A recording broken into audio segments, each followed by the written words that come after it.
this is Karan Kumar. Welcome to our channel. Let's learn today.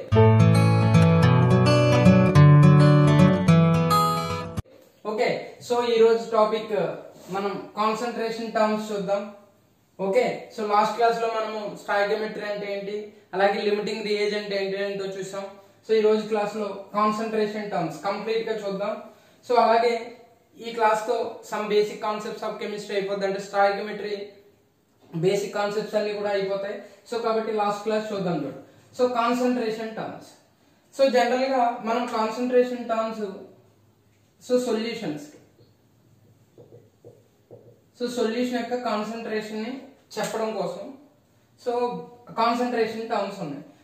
General గా మనకి ఏమేంటంటే so how much solute present in solution. How much solute present in solution. So general గా మనకి solutions లో ఏమేమి ఉంటాయి, solution అంటే 2 points. First one is solute, second one is solvent. Okay, first one is solute, second one is solvent. So solute means lesser quantity. Solution లో ఏదైతే lesser quantity ఉందో దాన్ని మనం జనరల్ గా సొల్యూట్ అంటాం. సో సాల్వెంట్ అంటే higher quantity. So for example 73 grams of HCl plus 54 grams of water. So మనం solution prepare చేసాం. ఓకే, సో ఇందులో మనకి సాల్వెంట్ ఏది, సొల్యూట్ ఏది. సో జనరల్ గా 73 గ్రామ్స్ ఎక్కువ ఉంది కాబట్టి HCl. Okay, so 54 grams H2O తక్కువ ఉంది కాబట్టి ఇది హయ్యర్ క్వాంటిటీ సాల్వెంట్, ఇది సొల్యూట్ అనుకుంటారు, కానీ ఇది రాంగ్. సో వెయిట్ ని బేస్ చేసుకుని చెప్పాం, సో అలాగే వాల్యూమ్ ని బేస్ చేసుకుని చెప్పాం, నెంబర్ ఆఫ్ మోల్స్ ని బేస్ చేసుకుని చెప్తాం. నెంబర్ ఆఫ్ మోల్స్ ఎలాగ ఫార్ములా మనకి weight by molecular weight. So ఇక్కడ వెయిట్ ఎంత ఇచ్చాడు HCl the 73 grams. So molecular weight ఎంత HCl లో 36.5. సో అంటే ఎన్ని టైమ్స్ క్యాన్సిల్ అవుద్ది, 2 టైమ్స్. కాబట్టి నెంబర్ ఆఫ్ మోల్స్ ఎన్ని HCl the 2 moles. So 54 grams of H2O. So ఇది ఇక్కడ జనరల్ గా వెయిట్ లో తక్కువ ఉంది కాబట్టి ఇది సొల్యూట్ అవ్వదు. చూడండి ఇక్కడ. సో దీని ఎలాగా 54 డివైడెడ్ బై వాటర్ మాలిక్యూల్ ఎంత 2 + 16 18 గ్రామ్స్. సో 18. సో ఇక్కడ వాల్యూ ఎంత వచ్చింది, 3 moles. So number of moles దేని ఎక్కువ ఉన్నాయి, వాటర్ ఎక్కువ ఉన్నాయి. కాబట్టి ఇక్కడ సాల్వెంట్ ఏది, water. So water is the solvent, HCl is the solute. అంటే మనము ఇక్కడ సొల్యూట్ సాల్వెంట్ ని దేని బేస్ చేసుకుని డిసైడ్ చేస్తాం, number of moles. Okay, so కాబట్టి ఇలాగా వీటి యొక్క కాన్సంట్రేషన్, సొల్యూషన్ యొక్క కాన్సంట్రేషన్ చెప్పడానికి డిఫరెంట్ కాన్సంట్రేషన్ టర్మ్స్ ఉన్నాయి మనకి. అవి ఏంటో చూద్దాం ఇప్పుడు. So first one weight by weight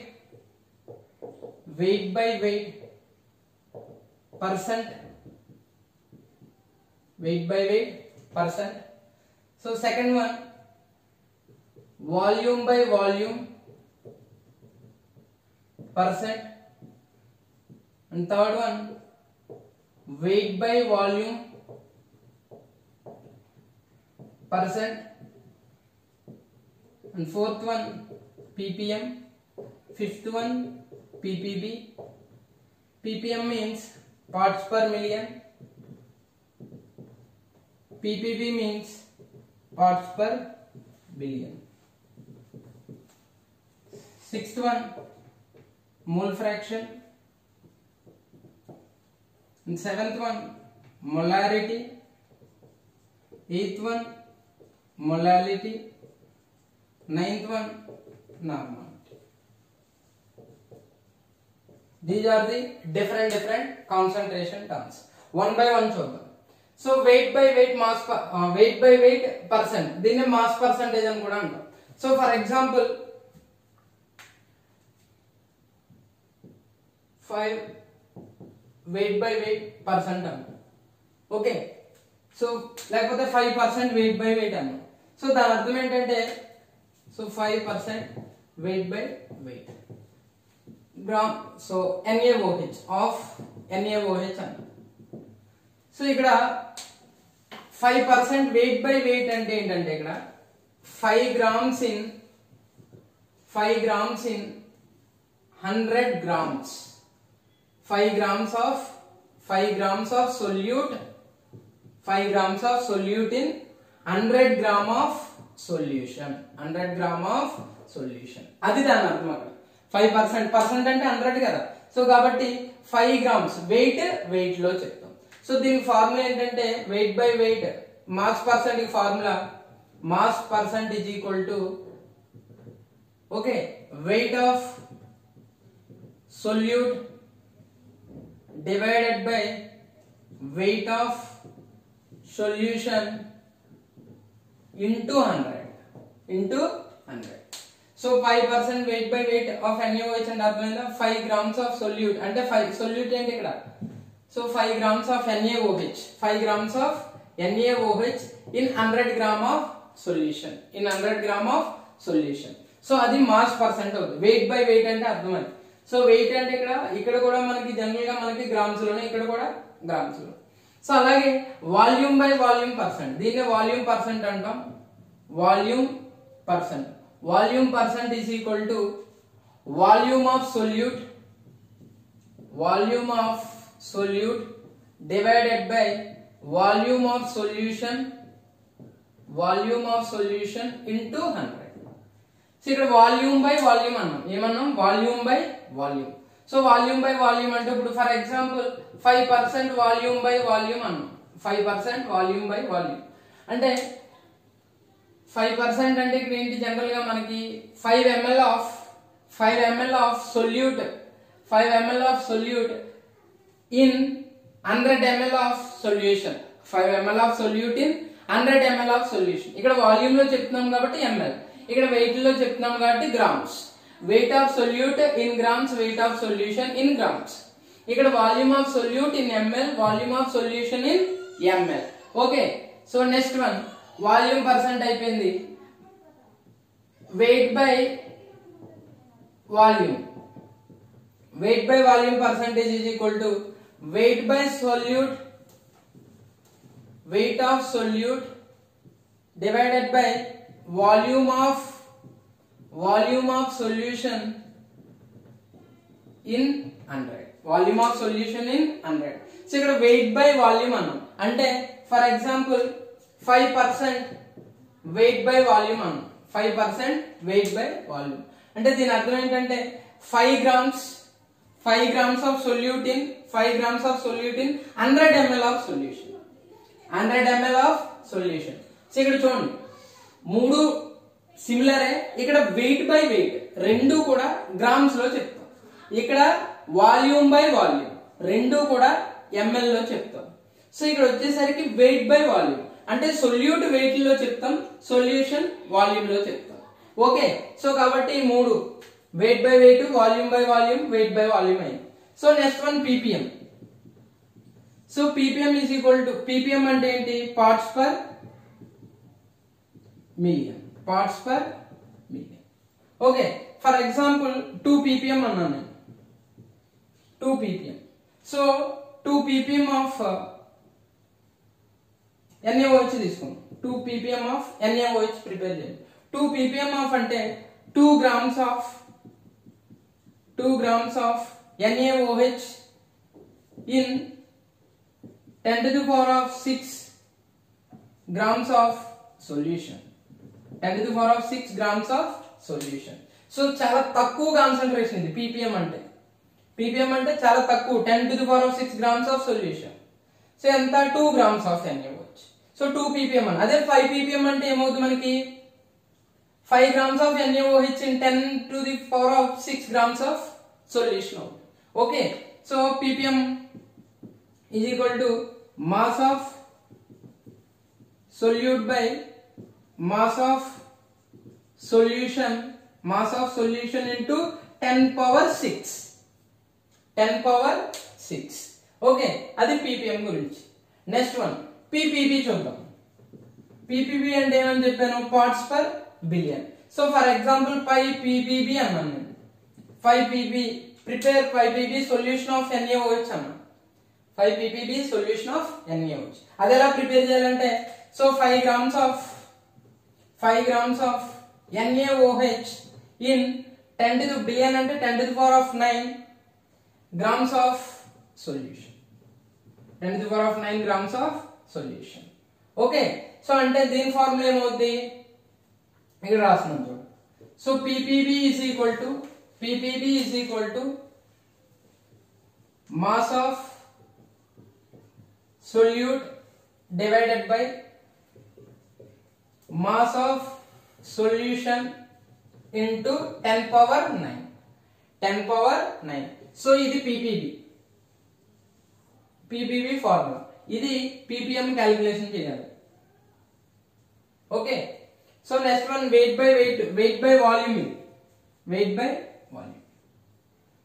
so next one volume by volume. ఇది mass percent or weight by weight percent. So total గా 5 చెప్పాను. ఓకే సో ఇది తక్కువగా మనం ఇంపార్టెంట్ ఈ 4 జనరల్ గా మనకి molarity, mole fraction, molarity, normality second year లో కూడా ఉంటాయి సొల్యూషన్ చాప్టర్ లో. ఓకే సో కాబట్టి వెయిట్ బై వెయిట్ అంటే weight by weight. So solute weight లో చెప్తాం అంటే గ్రామ్స్ లో చెప్తాం, సొల్యూషన్ గ్రామ్స్ లో చెప్తాం. ఇక్కడ volume by volume, solute volume లో చెప్తాం. వాల్యూమ్ అంటే ml ఆర్ లీటర్. సొల్యూషన్ కూడా వాల్యూమ్ లో చెప్తాం అంటే ml or litre. Weight by volume ఇక్కడ చూడండి, వెయిట్ గ్రామ్స్ లో చెప్తాం, వాల్యూమ్ ml లో చెప్తాం. ppm parts per million. Parts per million అంటే 10 పవర్ 6, పార్ట్స్ పర్ బిలియన్ అంటే 10 పవర్ 9. ఓకే 2 ppm అంటే అర్థమైంది కదా. 5 ppb అంటే 5 grams of NaOH in 10 to the power of 9 grams of solution. 10 power 9 grams of solution. So ఇవి ఈ 5. Next mole fraction చూద్దాం చూడండి.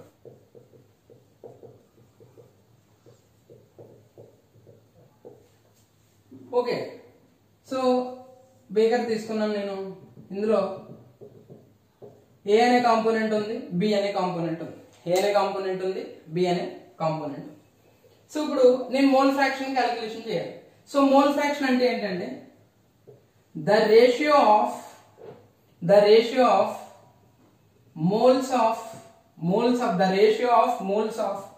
one component to moles of all components is known as mole fraction. Okay so the ratio of number of moles of one component to number of moles of all components. So for example నేను A యొక్క mole fraction calculation చేయాలి. Okay so mole fraction of A is equal to number of moles of one component. So ఇక్కడ దేని calculation చేస్తున్నాను, మన component ఏంటి, A అనే component ఉంది, B అనే కాంపోనెంట్ ఉంది. So the ratio of number of moles of one component. So కాబట్టి number of moles of A one component అదే కదా. So to number of moles of all components. So number of moles of all components ఏమేమి ఉన్నాయి ఇక్కడ, A and B. Number of moles of A plus number of moles of B. అదే mole fraction of A అవుతుంది. Mole fraction of A. So for example, mole fraction of B is equal to number of moles of B divided by number of moles of A plus number of moles of B. ఇది mole fraction of B అవుతుంది. Mole fraction of B. So the sum of mole fraction of, ఇక్కడ important point ఏంటంటే mole fraction అంటే ఇంతే. So వీటి మీద problems మనము objective point of వ్యూలో చూద్దాం. Okay, so the sum of mole fractions of all components is equal to 1. So ఇక్కడ number of mole fractions of all components ఏమేమి ఉన్నాయి? A and B. So mole fractions ఏమవుతాయి? XA and XB. Okay, general గా XA అనం జీటా అంటాం. సో అది ఎలా ఉంటుంది అంటే ఈ విధంగా ఉంటుంది. మోల్ ఫ్రాక్షన్ సింబల్ ఇది. ఓకే, సో X లాగా అయిపోతుంది. సో కాబట్టి ఇక్కడ ఏ బి మోల్ ఫ్రాక్షన్ తీసుకున్నాం. సో ఈక్వల్ టు 1 అంటాం, ప్లస్ ఈక్వల్ టు 1. సో అంటే మన ఈ కాంపోనెంట్ 1 కాంపోనెంట్ మోల్ ఫ్రాక్షన్ తెలిసింది అనుకో, ఆటోమేటిక్ ఈ ఫార్ములా యూజ్ చేసి రెండో కాంపోనెంట్ యొక్క మోల్ ఫ్రాక్షన్ మనం కనిపెట్టవచ్చు. అర్థమైందా? So the ratio of number of moles of 1 component. So దేనికి రేషియో మోల్ ఫ్రాక్షన్ అంటే ఒక కాంపోనెంట్ యొక్క నెంబర్ ఆఫ్ మోల్స్ అలాగే ఆల్ కాంపోనెంట్స్ యొక్క నెంబర్ ఆఫ్ మోల్స్ నే మనం జనరల్ గా ఏమంటాం? మోల్ ఫ్రాక్షన్ అంటాం. So the sum of mole fraction of all components. For example C అనే కాంపోనెంట్ ఉంది. So plus C is equal to 1. Okay, so always 1. ఎన్ని కాంపోనెంట్స్ ఉంటే అన్ని కాంపోనెంట్స్ ఈక్వల్ టు 1 అన్నమాట. వీళ్ళ యొక్క మోల్ ఫ్రాక్షన్స్ అన్ని కూడా దేనికి ఈక్వల్ అవుతాయి? 1 కి ఈక్వల్ అవుతాయి. ఓకేనా? సో ఇది మోల్ ఫ్రాక్షన్ గురించి. Next one molarity. సో 3 ఒకేసారి చూద్దాం. Molality, final one normality. Molarity definition చూద్దాం. The number of moles of solute present in 1 liter solution is called molarity. Okay, so ఇక్కడ మొలాలిటీ ఏమవుతుందంటే the number of, so molality is represented by capital M. Okay, the number of moles of solute present in 1 kg solvent. ఇక్కడ 1 litre, ఇక్కడ 1 kg, ఇక్కడ solution, ఇక్కడ only solvent. Solution అంటే ఏంటి? Solute plus solvent. So ఇక్కడ solution, ఇక్కడ only solvent. The number of moles of solute present in 1 kg solvent is called molality. So దానికి దీనికి డిఫరెన్స్ అర్థమైందా? So it is represented by small m. So ఇక్కడ formula చూద్దాం. చూడండి, molarity is equal to number of moles of solute divided by volume of solution in liters. Okay, number of moles ఎలా calculation చేస్తాం? weight by molecular weight by volume of solution. So number of moles కి formula తెలుసు కదా, weight by molecular weight by volume of solution. So molality formula ఏమవుతుంది? Molality is equal to number of moles of solute divided by weight of solvent in KG. So number of moles of solute formula ఏంటి? Weight by molecular weight divided by weight of solvent in kg. ఓకేనా? So మొలాలిటీకి difference అర్థమైందా? ఇప్పుడు normality. So the number of gram equivalents ఇక్కడ ఏంటి, ఇక్కడ gram equivalence present in 1 liter solution. 1 liter solution is called normality. So మీ gram equivalent weight మీద already video ఒకటి ఉంది, అది చూడండి. Okay, so it is represented by capital N. Normality ఏంటి, క్యాపిటల్ N. సో ఇప్పుడు ఫార్ములా ఏమవుతుంది అంటే normality is equal to, okay, normality is equal to number of gram equivalence